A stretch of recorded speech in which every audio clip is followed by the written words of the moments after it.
नमस्कार मंडळी, नवीन व्हिडिओ सगळ्यांचा स्वागत असा। आणि मी आता असं आमच्याच गावात वटणे गावठण तालुका मालवण जिल्हा सिंधुदुर्ग आणि भाद्रपद महिनो चालू असा आणि गणेश उत्सवाची तयारी जोरदार चालू असा। लवकरच आपले सगळ्यांचे लाडके गणपती बाप्पा सगळ्यांच्या घरात विराजमान होतले असत। बरीचशी तयारी केलंय, बरीचशी तयारी अजून करूची असा। फुलपत्री वगैरे सगळा आणूचा असा। कांगला काही यंदा नाही ना रे? जी सजावटीसाठी जी कांगला लागतात ना ती यंदा काही रानात नाही म्हणतात। बऱ्याच ठिकाणी काय काय वेगवेगळे नैसर्गिक वस्तू मातीसाठी बांधतात सजावटीसाठी। त्याच्यातले काही आम्ही बांधतलो, बघूया। एक एक वस्तू जमा करूची असा।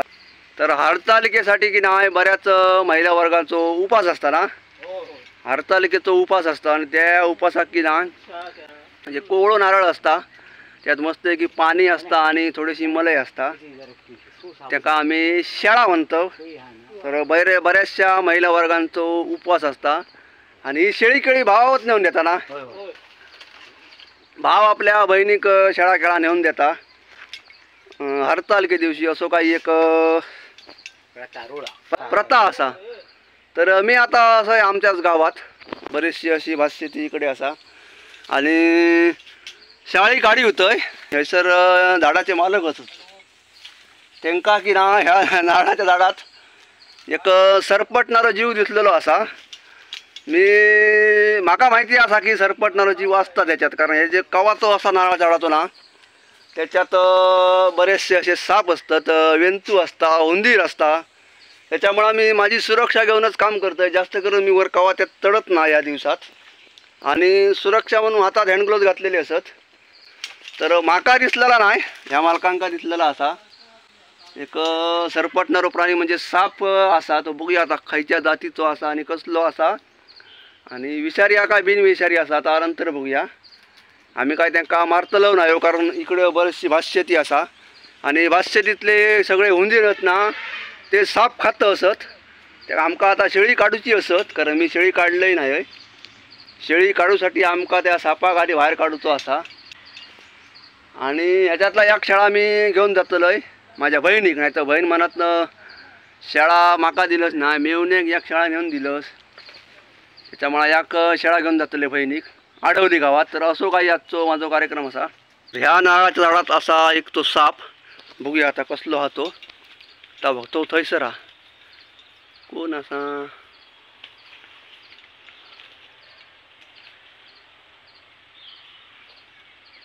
चाळा होता उडी बिडी मारीत कपळार। ओ बो पडलो पडलो उडलो, ओ बो पडलो पडलो उडलो। थांब थांब थांब थांब, कोण हा तो? गेलो होतो, चल धावणे गेलो होतो तिकडे, काय नाही करत होतो, गेलो। तर ह्या नारळाच्या झाडावर मी चढलेलो आहे शेळी काढूसाठी आणि बरोबर त्याच्या कवात्यात एक जो साप होतो ना तो बिनविषारी जातीचो साप असा आणि त्याका म्हणतात अजगर, इंडियन रॉक पायथन। पण ह्यो जो अजगर आहे ना तो भरपूर मोठा होता, जवळजवळ 15-1 फूट लांबीन होता। छोटे मोठे प्राणी तो खाता आणि शेतातले उंदीर वगैरे खाता। तो आता लहान होतो त्याच्यामुळे तो उंदीर वगैरे खाऊक हयसर इलेलो आणि त्या कावात्यात बरोबर बसलेलो। इंडियन रॉक पायथन, भारतीय अजगर असो बिनविषारी जातीचो साप असा। त्याका काय आम्ही पकडूचो प्रयत्न केलो नाही, डायरेक्ट खाली उडी मारल्यान आणि तो आपलो गेलो तिकडे आपल्या नैसर्गिक अधिवासात। म्हणून मी नारळ झाडावर चढताना की नाही वर असो कवात्यात वगैरे पाय देऊन चढत नाही, कारण ह्या दिवसात ना आतमध्ये असे कुठच्या ना प्रकारचे काही जीव असतात। माका 1-2 वेळा वेंचू गावडलो, 1-2 वेळा नानेटी जातीचो साप गावडलो। असे दुर्घटना होची शक्यता असतात, त्याच्यामुळे स्वतःची सुरक्षा घेऊन मी जास्तीत जास्त करून काम करतोय।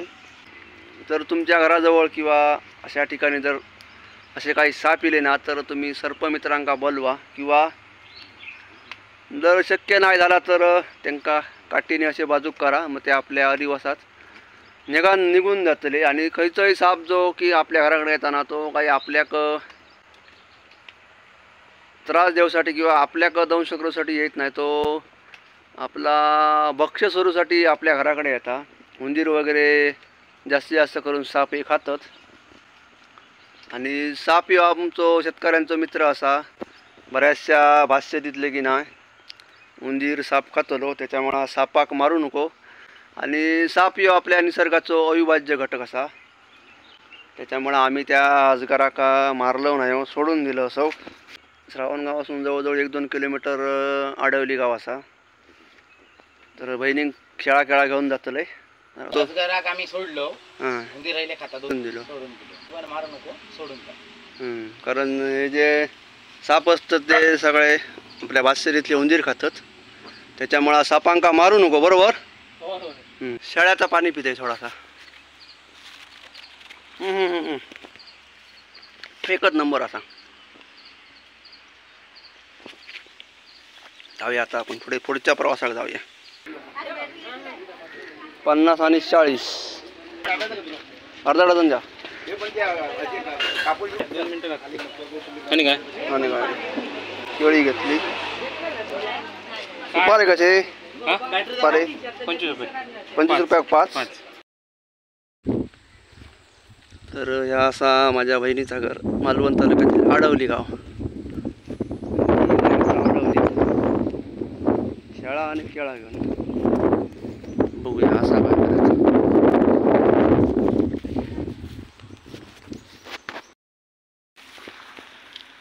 तर मी आता येलोय बहिणीच्या घराकडसून. बहीण काय आमची घरात नाही होती, गेली बाजारात.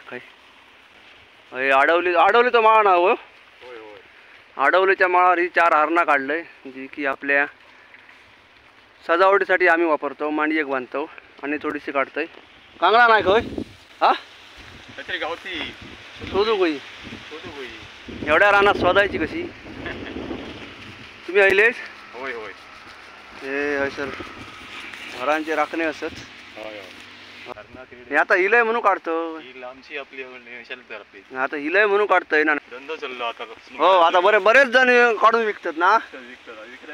हा जे विकतात ते ज्यांच्या घरात गणपती नाही तेच विकतात.